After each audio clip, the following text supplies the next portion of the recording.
All right, JoeyRitter.com, on Twitter at Joey Ritter. Ladies and gentlemen, our first repeat guest on JoeyRitter.com. We knew it would happen. Tony Hartman, welcome back. Thank you for coming back.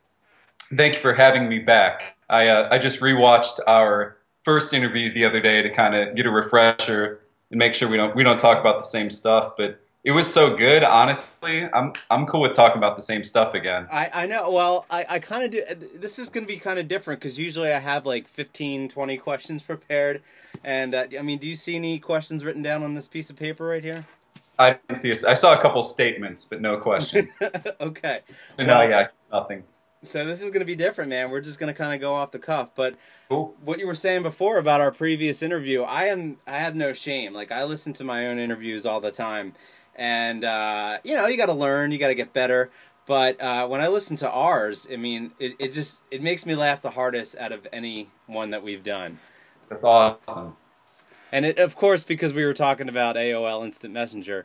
And don't think for a second that I didn't think about recreating that magic. I don't know if I want to go into it right away. We'll see if it happens, but, you know, I have some other social media questions for you, like serious questions. Excellent. But I'm looking forward to that. one thing we didn't get to on our last interview was actually, you know, the website that you work for is a really cool website. And, you know, take a second, tell everybody who you work for, what you do there, and what it's all about. Cool, yeah, that's a really good point that we talked for like 30, 40 minutes, and at no point did I mention this like kind of revolutionary website that I work at and on every day. Yeah, I work at stageit.com, and it streams any kind of entertainment events, mostly concerts. We're trying to branch out. We've had chefs, we've had comedians, a couple athletes we're working on getting on, and yeah, basically it's a live streaming event that it's not archived or anything, so it can end up on JoeyRitter.com after a show. But if you want to throw some money our way, though, I mean, I think we could do some archive files on Joey Ritter. I've watched two shows on there, so you've got like $10 of my money. Sweet. But I love a percentage of that. a percentage of it, yeah. But yeah, you pay the $5 to join, and is it linked to PayPal or is it a separate transaction? It can be. I know people use PayPal or credit or debit cards to go through. PayPal, I know, charges us a lot of money. Like, I kind of wish, like, I hope we get to the point where finally PayPal's like, hey, you know what? Here you go. We're going to stop taking tons of money from you. But a big chunk of our expenses are to PayPal. But God bless them, because it's so easy. I know, but it's such a comfortable logo to see when you're paying online. You know, it's, I don't know. I mean, I shop on the internet quite frequently, but, like, you know, it's the PayPal logo that just gives me that, like, warms my heart. It is genius, yeah. It's not only a really welcoming logo, but it's called PayPal. Like, if they ever thought, like, something like, what should we call it? Like, PayPerv? No. I don't think people are going to trust that. Like, Pay Jerk? No, man, let's call it PayPal. PayPal, exactly. I never thought of that. So, yeah, so, no, it's a great format. And, like, artists really get paid well because you cleverly disguise money as notes, you know? It's kind of like when you go to a casino, you got chips. It's not really like dollars you're betting with, so it's easier to bet chips. It's easier to tip the artist notes, you know, kind of the same thing. I never thought of it as being that nefarious of a thing. Like, oh, yeah, spend your notes. It's actually, we're international, so we can't say, like, you know, $5 because there's, you know, kids in China or, you know, like anywhere else in the world that's like, well, I don't know how that works. I don't spend in dollars. So we try to keep it as like the least confusing as possible. And notes have worked out. Every so often you get the person that just like, I don't get this, you know, like it's like a kid in Wisconsin that's like, oh, you know, it's 50 notes, so just take the dollar away. It's five. You take the zero away, and it's $5. And then usually they get it after that, but. So are you the person that has to deal with that kid from Wisconsin, or is it somebody else? I'm the person that gets to deal with that kid from Wisconsin. Yes, I do wear a lot of hats there. It's a small company. I book a lot of the acts, schedule the content. We all do, like all of us that book the acts also do marketing. We do customer service, social media. a lot of stuff. But it's a good time. It's a great job. So who are some of your favorites that have come through? Favorites? Well, I'm a fan of the band Punchline, of course. Good friends of both of ours. Anytime Steve or the whole band has done shows on there. We had Less Than Jake on for about 2 or 3 shows, and that was awesome because that's like one of the first bands I ever saw live. I mean, a lot. Like all the American Idol people I've had on have been really cool. I just went to Staten Island actually after the hurricane. I went there. I organized an event for us with Philip Phillips, who won American Idol this year, and he was super cool. We got to do it with that children's choir, the PS22 children's choir. Right. Actually, you should talk to Greg, who's their director. I mean, you know their YouTubes, right? They're huge. I remember you posting, tweets and stuff about going to Staten Island, and I didn't, because I'm not trying to be like, I don't watch American Idol, but I don't watch American Idol, so I didn't know who Philip Phillips was, and I assumed he was big because you were. Episode of American Idol either. Don't worry. I just know, like, I keep up with it because I work with a lot of the artists and stuff like that. But yeah, I've never seen an episode. There was one season that I got into, but we're talking like 2005 here. I mean, it was a long time ago. But yeah, I mean, it's Less Than Jake. Now, was it like a full electric show that you just streamed, or did they do like an acoustic set? They did. I'd love to get them to do like kind of what most of our shows are. It's the artists sitting there playing. I'm sure the shows you've seen are like this. Just them, the way we're like talking to each other, like playing to the fans in the chat. I wanted to see them do that so bad because I think like their personalities like play into that so well. But they streamed their 20th anniversary shows, and it was still cool because it was like hundreds of their fans watching from all over the world, hanging out in the chat and kind of just like getting to know each other. And like it was cool because at the end they're all exchanging like hey, what's your Twitter, what's your Facebook, like and talking about how like I saw Less Than Jake for the first time back in like 1995 and stuff like that. It was really cool. I spread the word about Stage It to a guy at my work who's a big Sarah Bareilles fan who you had on recently. And now maybe you can answer this because I remember this coming up. He has a Twitter account, but he does nothing with it. He's still got the chicken egg, and doesn't tweet, doesn't do anything. But when he was on Stage It watching the show, I guess every comment that he typed in, auto tweeted, and like tagged Stage It in the tweet. How did that happen? That was for that show, and we actually have fixed this since. For shows that big, our chat would just get completely bogged down with too many people, so we would switch to a Twitter widget. So, like he had to sign into his Twitter that he never uses, and like that's how he had to join the conversation. But since then, like our developers like just juice the system up a lot, and you can just chat. I mean, like we can get thousands of people in there hanging out. Now, you did a comedy show recently. Well, not recently. It's been a while. It's been months. It's July, yeah. Yeah. Do you plan on doing something like that again? I want to. Yeah, definitely. Obviously, my coworkers at Stage are like, dude, when are you going to do another show and stuff like that? It was a lot of fun. It's really hard to do comedy on there. Whereas like you're playing a song, or something like that. There's a good 3.5 minutes where your focus is just play the song. Like you're going to see people chatting about it. With comedy, it's kind of like you can't. It has to be really casual, and like I had like a whole like kind of set like I worked through with like a lot of like material I wanted to cover, and like I knew like it was going well and everything, but it's just so hard to tell. And I think that's something I want to figure out how to do comedy on Stage It the proper way. Yeah. I guess like I don't see any reason. Like there could be like SNL type sketch programming that's live, because anything you can stream anything pretty much. So I'm trying to crack the case on that, how to make a comedy show on Stage It that's more like scripted, rehearsed, stuff like that with like multiple people and like a set. It's on my to-do list to figure that. It's on your to-do list. You'll get to it. Sure, now, yeah. But like, could you set up your camera streaming in a room with like a really small audience of like 10 people, or does that kind of defeat the purpose of what the website's all about? No, you totally could. I think a lot of people do that for sure. Like I think as long as you acknowledge that there's a chat room full of people that like you should give some attention to because they paid a couple bucks to watch this, and they're more apt. Obviously, like we have like the tip jar feature and everything like that. Like people are apt to like contribute more if you recognize them and everything.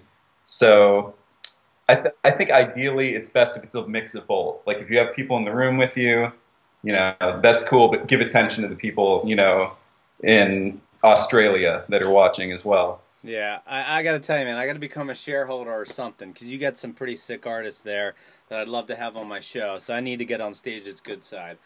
Just go ahead. You can PayPal me. You can send me a check. I'll make sure it gets to the right place, which would be like I don't know. I probably most of it would make it back into the company. You like get your like shareholder like I think I contributed a lot more. I'm like, oh yeah, stock crash. Right. Just as long as it's PayPal, all right. Yeah. Now, shifting gears to social media, you're a big Tumblr guy, am I right? Kinda. I use Tumblr, but like it's just because like it's one of the better like more like high traffic blog sites. Mm-hmm. So I use it for my blog. But here's the thing about Tumblr. I like every time I go on there, I'm like nobody's doing anything original. Like everyone I follow, are you on Tumblr? No, that's why I brought it up, right? I'm totally like the 50-year-old uncle at Easter that's like, "Hey, what's this Tumblr I'm hearing much about?" Like I don't know anything about it, and like I'm asking you. That's okay. I hope I can help a little bit. One, when I first heard about Tumblr, I thought it was a Harry Potter character because it just I don't know. It sounds like it would be like just like, but I mean it's really just Pinterest-esque, I guess. Like it's kind of gotten to the point where like people use it for like blogs and like semi-original content, but now like I don't know. Every time I go on there, like the people I follow just share the same stuff, and it's like a dot GIF from like some TV show, and I'm a huge dot. I know you're a big It's always like dot GIFs from like these like USA like shows like dramedies and stuff like that, and I'm just like I can't imagine like spending your time on the internet being like I think I need to share this. That's Tumblr's a lot of that. I don't know.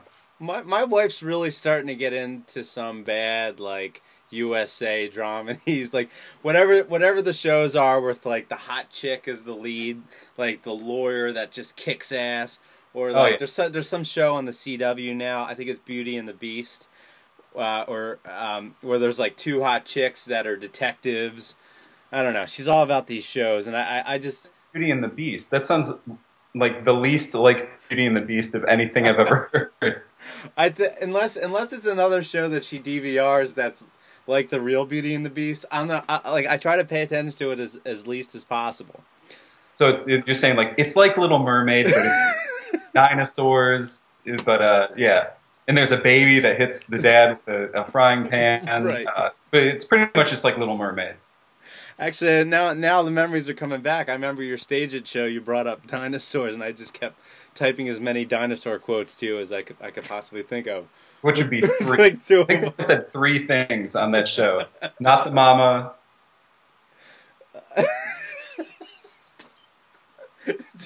That's it. Fran. I think he sometimes said Fran because that was his wife's name. That's pretty much it. Yeah, I can't think of any other dinosaurs quotes. It's worth a Google, though. I'm definitely going to Google that. Absolutely terrible show. But yet I watched it because it was sandwiched in between so many good shows. I think... And I think it was on TGIF, and then I think it moved from to like Tuesday night or something, and then it died like it should have.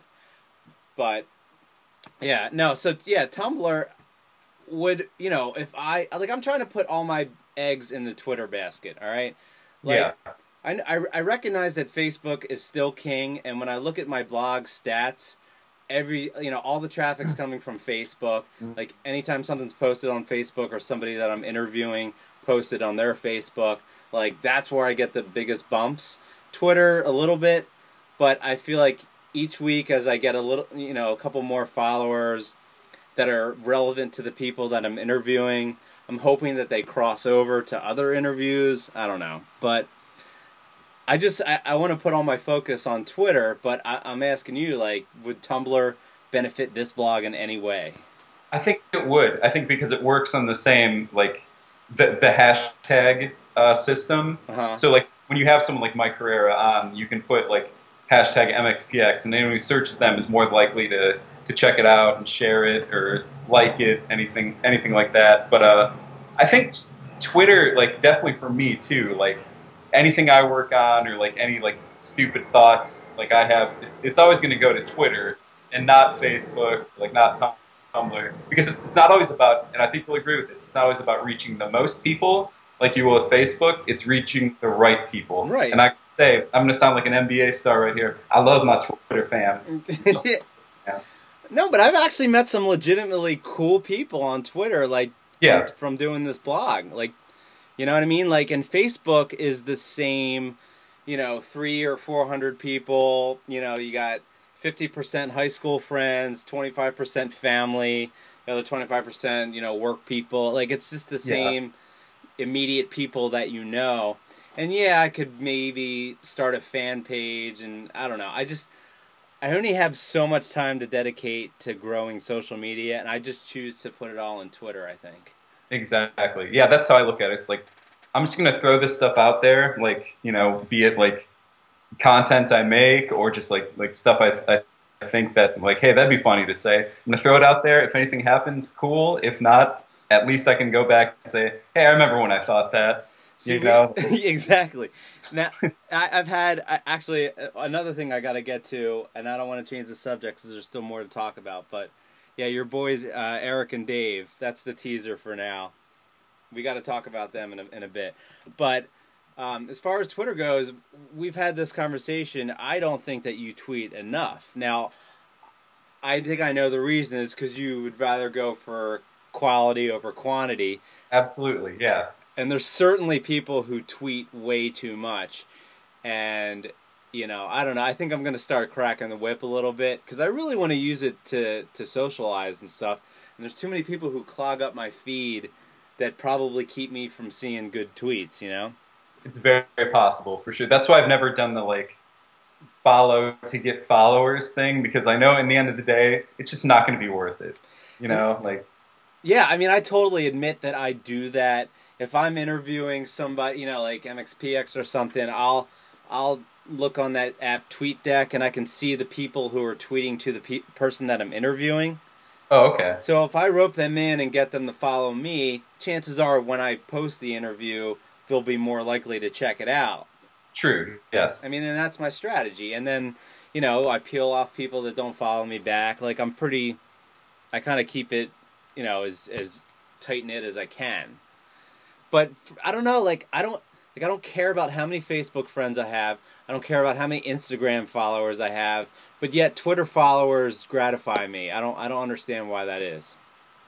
I think it's because it's the best social network. I will argue that. Like it doesn't give you enough room to be that annoying, I would say. But Facebook, I mean, it's just gotten out of control. I think we might have touched on this last time, but like, man, anytime I go on, and I've gotten a little back into posting my own stuff every so often because I feel like, I owe it to contribute in some way. But yeah, Facebook is kind of like when they're doing those like town hall like meetings and stuff like that, like tea parties and stuff like that, and just be like all these people yelling at once. I feel like Facebook's gotten like that. Yeah, what I don't like about Facebook is I don't understand what they choose to show in people's news feeds. Like you post something, and I think if it gets a couple likes, then it's more likely to show up on other people's news feeds. The more active your post gets, I guess. But like, there's stuff that I knew was like a good picture that just sank to the bottom, and then something else stupid just gets all these likes. I don't know why it bothers me. So, and I used to be so psyched to log into Facebook. We're talking like 2008, 2009, like just to surf the news feed, see what's going on, and I just don't get that same satisfaction. And I don't think it's because I'm getting older. I just think it's because it's getting a little saturated. Let me ask you this: how often do you log on and see a bunch of your friends liked the Samsung Galaxy phone? Every time I'm on my mobile app. Okay, yeah, I've actually gone out to people like I think Facebook told me my fiance liked Samsung Galaxy, so I had to ask her. You're eating dinner, and you're just like, so saw you like Samsung Galaxy on Facebook. What's up with that? Like you have an iPhone, and she's like, what? I didn't do that. So then I personally reached out to like the four other people, like through text, like, hey man, you really like Samsung Galaxy? All knows. I don't know what they're pulling, but I no one actually liked that. It's really funny you mentioned that because there was something like this person claimed an offer from such and such.com, and I did the same thing. I went to their wall and I was like, hey, I'm like, good job on claiming that thing from whatever.com. The person's like, I have no idea what you're talking about. Yeah, yeah. And I gotta find that model. You know what I mean? I gotta get joeyritter.com on these fake likes that people have on top of people's news feeds. You know what? On a positive note, though, one thing I love about every time I go on Facebook recently now is I'm sure you've noticed this. Our friend Chris Fafalios' his new Facebook yes, I know what you're gonna say. pages of any like popular brands or like bands stuff and be like Wendy's, like, Right. hey, can I go through your drive-through? My window doesn't go down and stuff like that. And he'll like just ask, and usually he gets responses. It's really funny. Or he'll just go to like Nike or something, but you guys are good shoes. Right. So like always shows up, and I always laugh. So Well, he did one, and this is funny because my wife, who is not on Facebook, good for her. I respect that. well, I guess well, why do you respect it? Do you respect it just because she resists the temptation, or because okay, 100%, yeah. Anyone that could be like, I just don't need that. Then I'm like, cool. I think it's more for professional reasons. Like she works with a lot of people, like hundreds of people that and she's in a manager position and just doesn't want like her personal life out there. Also respectable, but I was at a party on Sunday, and there was a guy who was a 6th grade teacher, and he's just like, look at what my students post on here. I'm like, well, you're friends with your students. Oh no! But the stuff he was reading was so much funnier than like it was like his students. He's like, and mind you, these are kids that like don't speak in class. They're so introverted, and they're on Facebook. Like he said, like, damn, anyone wake up hungry as fuck this morning? Like, just, like so funny. Like, I think he would like the way he was reading it, and like he doesn't post anything, so he's like, yeah, he's like, I mean, I got nothing to hide because I didn't put anything on there. He's like, if they want to share this stuff with me, then I'm gonna look at it and I'm gonna laugh at it, but right. Still a risky move. I told him I was like that's pretty risky, friending your not even middle school students on Facebook. Well, one thing that I like now, they're and I don't have the time to do this, but you can do it. You can, kind of like that Google Plus Circle thing that didn't work out, but you can kind of choose who to post things to, and there's definitely people mostly like people my parents' age who just don't get internet sarcasm. I can't stand it. Like, I don't mind having like my parents and relatives on Facebook, but they just don't get internet sarcasm. And it's like a party with my friends, and then like, my aunt shows up and ruins everything. Like, I get 10 comments of everybody just adding funny comments, and then like, my aunt coming in and just not getting what it's about at all and just killing the conversation. Is everything okay, Joey? Can you please give me your aunt? I'll love you. Like something like that. Yeah, totally. Well, let me just, before it leaves my head. So what my wife wanted me to do was like submit my daughter's picture to the Gerber like contest or something. So you have to like Gerber on Facebook to enter the contest. I know where this is going. Yeah, and I told her, I'm like, I am certainly no stranger to internet self-promotion. It's what I pride myself in more than anybody. I do not care. I love doing it, but I will not like post like our baby's picture and be like, vote for my kid for the Gerber contest. But anyway, so yeah. I've remained on the like list for Gerber, and Chris wrote like, I ate this as a baby. Yeah. I love that. That cracked me up. I think that was one of the first ones I saw. But actually, I came up with an idea a while ago to start Baby Bar, which is a bar where all the shots, it's all shots pretty much. Like even if you want a beer, it's going to be in a shot, and it's all out of little Gerber jars. I think it'd be really popular with like some of your like urban hipster types. I think it'd be pretty into Baby Bar. Wait, it's just the jar without the label, or the label's still on the jar? If they're willing to pay, we'll leave the label. If they're willing to be associated with alcohol and bad decisions, then I don't see why not. But yeah, I guess if not, it would probably be a Baby Bar, like crudely made sticker, like right on there. Well, but maybe you could have like the baby food that's like a Jello shot, but it's baby food and it's different flavors, but it's alcoholic, and people just kind of eat the baby food and get drunk. I don't know. Probably. Yeah, it seems like more work than I'm willing to do. But again, going back to Twitter though, Tony, I need more tweets. Like I'm thinking you need to start a separate Twitter account that I can just follow, and all the ones that you're like, that could be funny, but I'm not going to put it on my real one, and just put it on this one, just so I have the pleasure of seeing more tweets from you. Like B-side tweets? Yes. Tweets that don't make the cut? I don't have anything like that, but I will let you in on an inside joke that pretty much only I'm in on. I think this has like 25 followers tops. But, I think it's pretty good for you and your viewers to check out. I did get bored like probably about a year and a half ago, and I made another Twitter account called Bruce Stockton 1, like Stockton, like as in like John Stockton, right. So like and then 1 at the end, and it was I wanted to kind of like poke fun at like like Mashable, like social media, like Maven kind of like branding, like all that stuff. Right. So I Bruce Stockton 1, and I googled the cool young business guy for the image.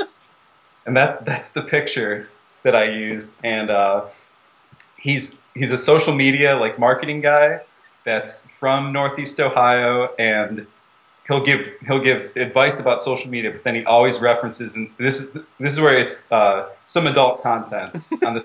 Always references his own penis, but not like gross, like nothing like graphic or anything. He just will like casually bring it up that he has a cool penis. That's pretty much. So I know it doesn't sound like much, but I promise you, check out Bruce Stockton. All right, I gotta write this down. Bruce, all one word, no underscore, right? Bruce Stockton, right. 1, and yeah. Now, what's the description like? I believe it's a social media maven and a force to be reckoned with. Right. And then he says something like, plus, I talk about my cool penis. You'll learn all about it or something. Let me pull it up here, actually. Now, speaking of all that, like social media people, like people who, brand themselves as experts in the industry, they're like the most random followers that you get, Absolutely, yeah. It's like they follow 49,000 people and they have 50,000 followers. That's Bruce Stockton. I think I only follow 73 people. But I'm up to 28 followers. With some of the guys that stage it caught wind, and they're big fans. Like I think my brothers back home follow me. I think Chris follows me. That's about it. But it's good stuff. I promise. It's good content. If I follow you, will you follow me back? Absolutely, yeah. Sweet. I'll probably send you some branding advice on the show. All right. So I alluded to before your buddies Eric and Dave, who do a great podcast, Eric and Dave Talking, and Eric is spelled with a K.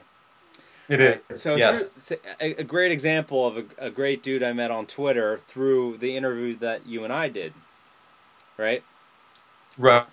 So, so I checked out their podcast, huge fan of their podcast.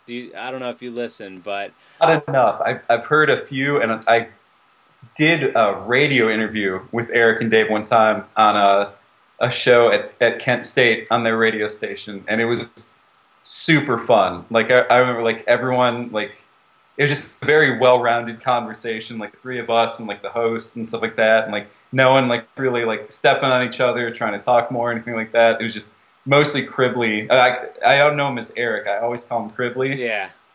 But he seems like a Cribley. But and it's his last name. But like he's just so funny, and the stuff he comes out with is like it would be so most of it would be so offensive if it wasn't him saying it. He just gets away with a lot. Yeah. Well, they have great chemistry, and Dave is such like a natural host. I mean, it's I don't know how many viewers or what kind of following they have, but it should be massive because their podcast is hilarious. Yeah, yeah. But Eric and I have now. What's the deal with this Eric guy? Because I never met him. We have a little bit of a tiff going on here. Really? Yeah, I mean, it's like, and I'm kind of instigating it all, and he's just, I'm just trying to get a rise out of him. But, so I listen to the podcast. They're always asking people to email and stuff, so I'm sending emails, and I follow Eric on Twitter, and I was making jokes about him following me back, and he's like the guy that doesn't care. And he's always, hates everything, and he's just like, F you, Joey Ritter, I don't know if I'll follow you back. And so I've escalated this nonsense Twitter thing into this, just trying to get a rise out of him on the show. Have to, yeah, definitely. Yeah, and they did an episode recently where he's like, you want to know why I don't follow you, Joey Ritter? I'll tell you why I don't follow you. These are examples of Joey Ritter tweets, and he just sits there and reads the tweets, and it's like, okay, just very out of context. You know what I mean? Like it's hard to just read tweets and have them be in context. Right. And yeah. some of them were, I was drinking wine and I posted about Martin Short or something, and so I needed to explain myself. But yet they're reading my tweets and kind of ripping on me and stuff. So I think I need to have this Eric character on my show and just lay it all out there and see what this guy's all about. I think so. I think you should do it on stage and you should charge for it. Maybe get the two guys in a room, just a back and forth. Maybe kickboxing. I don't know. However you want to do it. See, the problem is he's a comedian, so he's used to dealing with nonsense, and I feel like he has that advantage on me. But he was on Juggle Ohio with us, so he's a seasoned nonsense veteran. See, I think at that point. But I got to go back. Also a wrestler. He was a semi-pro wrestler. In case you didn't know that, so maybe I'll fight him. But I won't be getting in the ring with him then. But I got to go back and watch the Juggle Ohio's because I watched them before, just knowing who you were. So I was kind of watching them just to see you do your thing. But now that I know Dave and Eric, I got to go back and watch them again. Talking to Dave, when you had Dave on the show, right? Does he not make you feel like the laziest human that's ever existed? Because that dude has 3 kids, works a full-time job, and he's still churning out we filmed a show that took up like a month and a half of our lives, like fitting in here and there. He never had scheduling conflicts somehow. Right. Like he was acted in a movie I wrote part of, and he played a bartender in that, which required, a good amount of commitment and time from that. He does, live comedy. He does like 8 podcasts. Yeah, well, that was like the first question I asked him. How do you do it? Are you a terrible father? I think he's actually pretty good. I might, if I interviewed him now that I know him better, I might have put it like that. But I didn't know him really well at the time that I interviewed him. But that was like my first question. I'm like, dude, you do all this acting and comedy and podcasting. Oh yeah. You got 1 on the way, and so either you have like the most understanding wife, girlfriend. I'm not sure if he's married. I think she's super cool with everything, and also must be one of the most tolerant people in the world. Or it's possible he has a clone, or he just like sets up a fake Dave somewhere. And there's just, multiplicity. There's other Oh, multiplicity! They should remake that with Dave. That's Dave and I actually we're writing a script right now for like we wanted to do like a full feature movie, but I kind of want to scrap everything we've come up with so far and we're just gonna remake Multiplicity with Dave instead of Michael Keaton. You know what? I like Multiplicity. Like when I think of, well, actually, I could talk for an hour on Michael Keaton because I had like a serious discussion about Michael Keaton. Multiplicity is a good movie, for what it is, It's no Citizen Kane, but it's good for the time it came out and all that. But Michael Keaton, my thing on him is like he had a really good streak of movies, but if you go to his IMDb and you look at his like career, it's not all that impressive. I know he had Batman and Like Beetlejuice, Batman, yeah, Beetlejuice. True. like 3 or 4 great movies in a row. You know, you could argue Johnny Dangerously or something like that, maybe like a couple stray 80s movies, but like for a guy as great of an actor as he is, like his catalog is a lot weaker than I thought. Did you see The Other Guys? Yes. Wait. He played a cop in that all he did was quote, and this is like something I would make up, but it would never be something that I would like put down on paper. Michael Keaton played a cop that just quoted TLC songs. Yes. Which is pretty funny, but again, that would be like a passing, like, no one's going to think that's funny. But they went for it, and I respect that. I got to respect those guys for committing and having Michael Keaton play a cop that just quotes TLC songs. It's pretty that was a movie that, my wife rented, and, it had Will Ferrell and Mark Wahlberg, and I'm like, well, if I haven't heard of this movie, it's probably not good, because like I didn't remember when it was in the movies, so I went into it with very, very low expectations, and I was dying the whole way through. I thought it was a hilarious movie. Honestly, I think it could have been better. It was total opposite. I expected way more. I think from Will Ferrell and Mark Wahlberg together. It completely depends on your mindset going in. Yeah, I was really, really psyched for it. And for the most part, it delivered. I loved Michael Keaton, obviously, in it, being the cop that just quoted TLC songs. But did you see it in the movies? No. I think I did rent it though. I did pay to see it. But it was on I think FX last night. So if it repeats tonight, I might have to watch that again. Give it another shot. Well, I don't know. I mean, it depends your mindset and whatever's going on at the time. Because there's a chance I could watch it again and not laugh. But I remember really liking that. Like, Will Ferrell was hilarious. And, like, he did a string of movies for a while that kind of dropped off. And I feel like that movie, like, got me back into him. Yeah, I know. Like, especially, I think a lot of people got kind of jaded to Will Ferrell. But I will, to this day, say he is the LeBron James of comedy. Like, he's just built for comedy. Like, he's so well-rounded. Like, he can do, like, dry. He can do eccentric. Like, I just think he puts up a comedy triple-double most of the time. He's out on the floor. What do you think about Eddie Murphy? His career and his stand-up? People always talk about him like he is, like, the creme de la creme of comedians. Mm-hmm.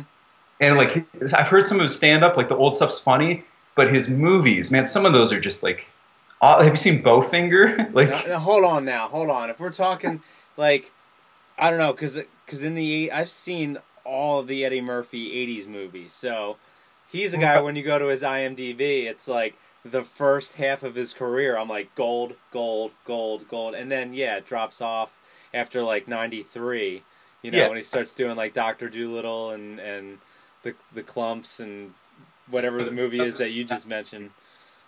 I'd say another sports analogy that would kind of make him like the Allen Iverson of comedy in a way. Like, he just, like, started out strong and then, like, at one point just, like, hit something which is like, what are you doing? You're coming off the bench for the Grizzlies now? Hold on now. I gotta, but again, I'm not, I'll challenge your opinion a little bit. Because, what's that? I'd rather you didn't challenge my opinion. Okay, well, you think about it though, Tony. He was like the R-rated comedy guy in the 80s, okay? So he, been there, done that. Do you do that for your whole career?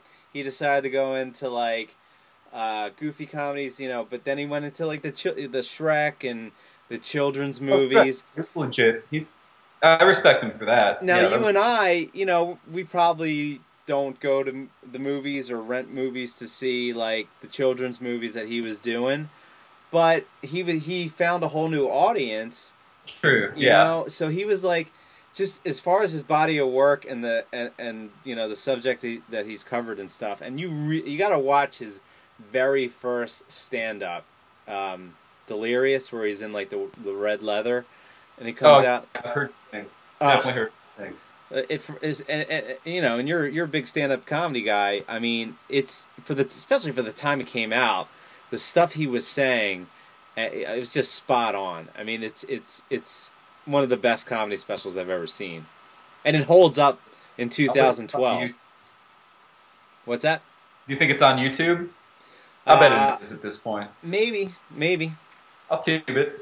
Yeah, YouTube's like it's weird. Like some things you'd think would be on YouTube, like Saturday Night Live or something.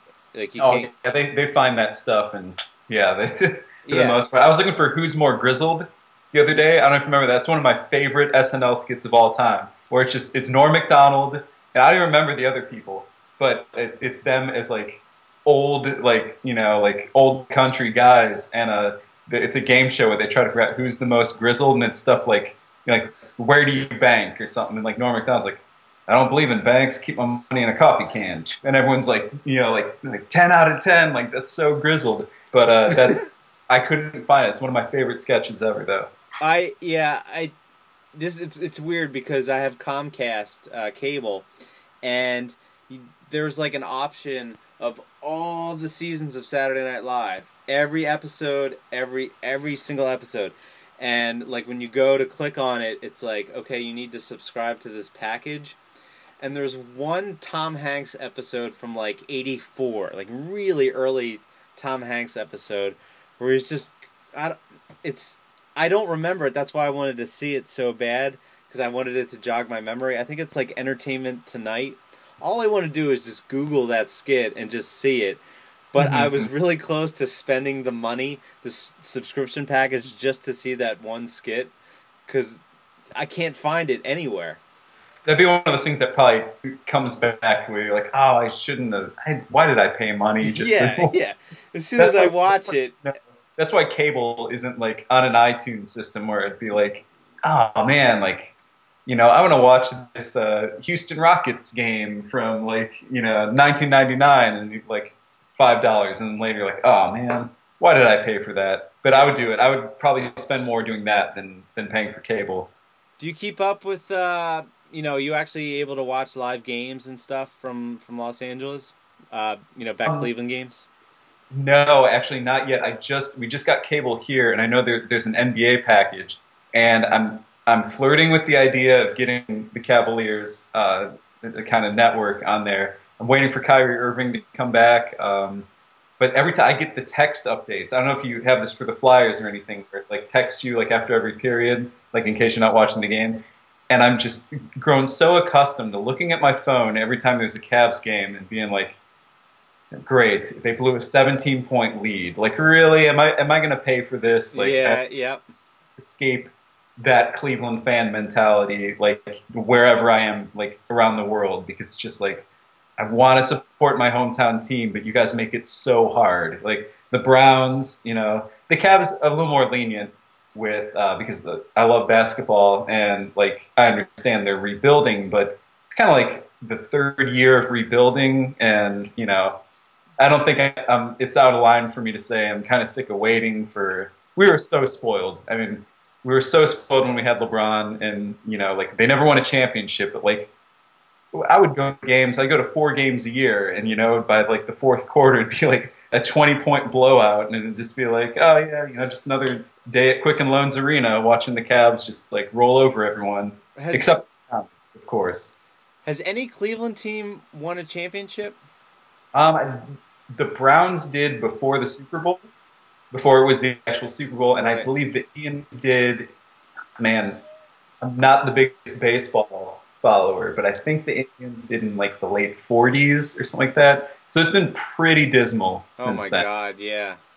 I know Philly's rough-ish, but you guys have teams that like make championships. When was the last Philly championship? 2008 with the Phillies World Series, but it had been since '83. So, right. You know, I'm 2 years old. Feel bad for you. No, not at all. I know. I hear. Trust me, I hear you. But if the Phillies didn't win in 2008, I would be on the exact same page as you. Like, I don't give a crap how many cups the Flyers won in the 70s. Like, I care about my lifetime, you know? Yeah, like, that was the old Flyers before you were born, and when they're probably all, like, doing cocaine out of the Stanley Cup and like, crazy stuff like that. But the Flyers came. When did they went to the Stanley Cup? Yeah, they went in 2010. That's right. Lost in 6 games. I mean, but my question I can't really ask you this question because it's really only relevant for, like a Philly sports town or something. But my question is, would you rather, like, have your sports town have the Browns and Cavaliers constantly making, like, the conference finals and being in the playoffs every year and having these great runs, but never winning championships, or winning, like, one championship in 25 years? I would have to go with the second one. I think I'd be fine with that, but I never hated, like, it was tough watching, like the Browns, I think, came a game away from the Super Bowl, like a couple of years after, I think it was like 10 years ago, after they had come back and everything from not existing. The Browns moved to Baltimore, and then we got a new Browns after that, which is still in the rebuilding process. But it was rough watching that, and like watching these amazing Cavs teams with LeBron get so close, like, into the conference finals, and just like be outcoached or like outmatched in some other way. But I didn't hate it. It was still like, well, it's still a great team. Like, yeah. Like, I got what I paid for when I went to a game. I think, speaking from, winning the World Series in 2008, I mean, there's just not, like, that. I'm good for like 20 years.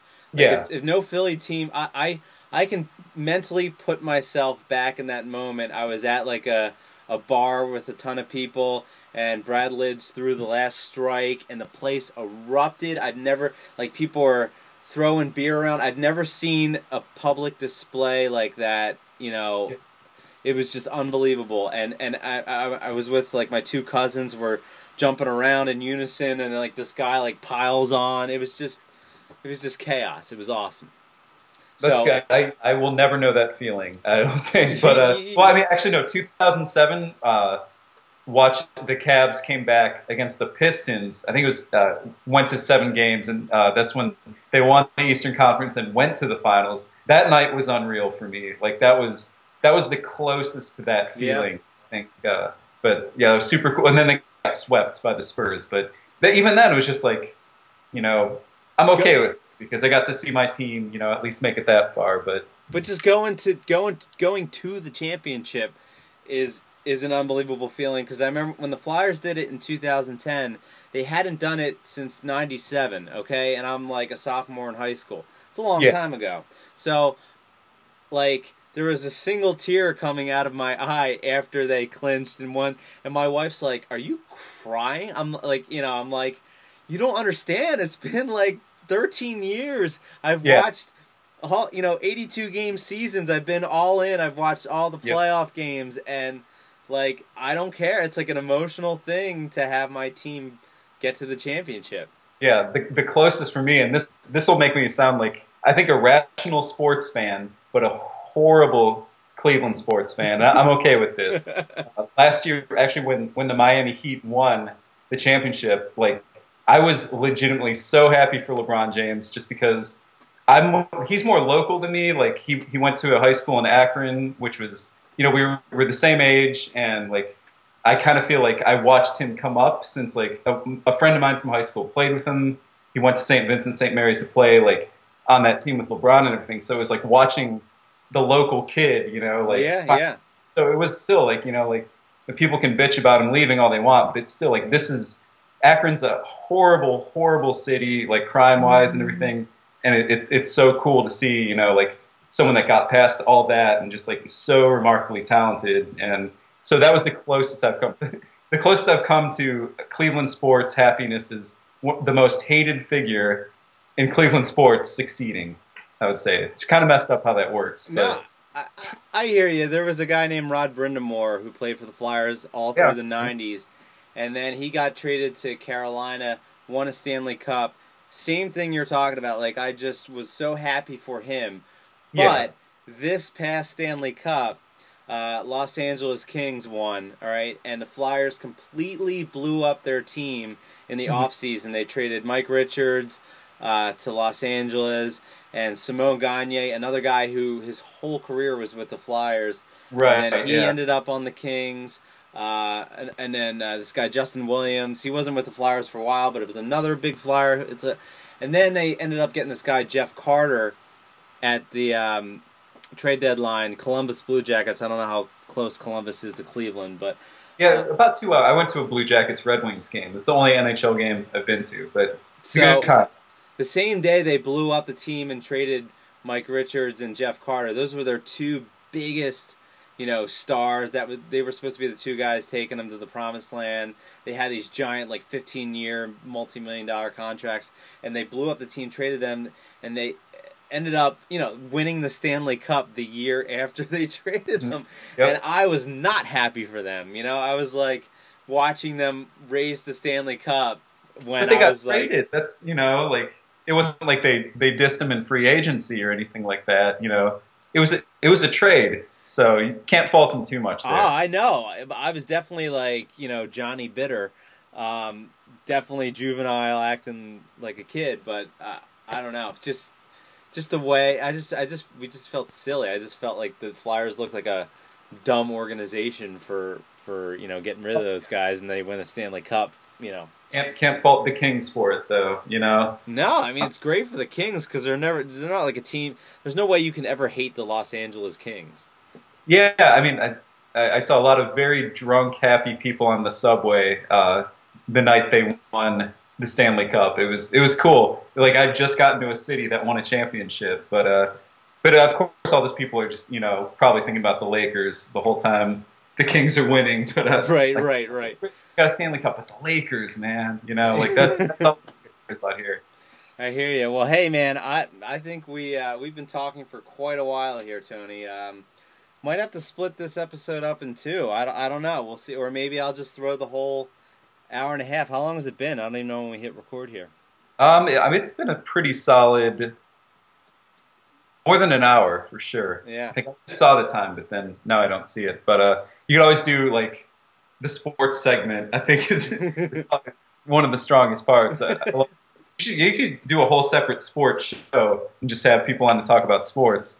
Yeah, well, I'm trying to get. I had a local Philly anchor on recently, and she was awesome. It was cool because she's so into sports, but I got her to talk about music for 15 minutes, nice.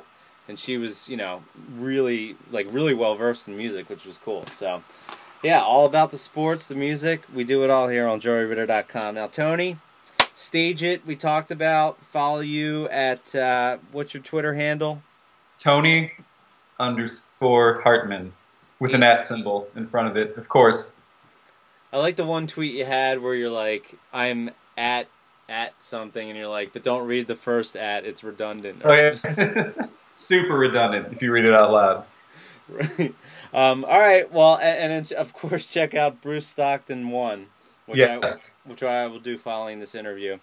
Hoping to do a Bruce Stockton 1 promo tour here coming up. Nice book signing. Yeah, it's all about branding, All right, Tony. Well, thanks for being this.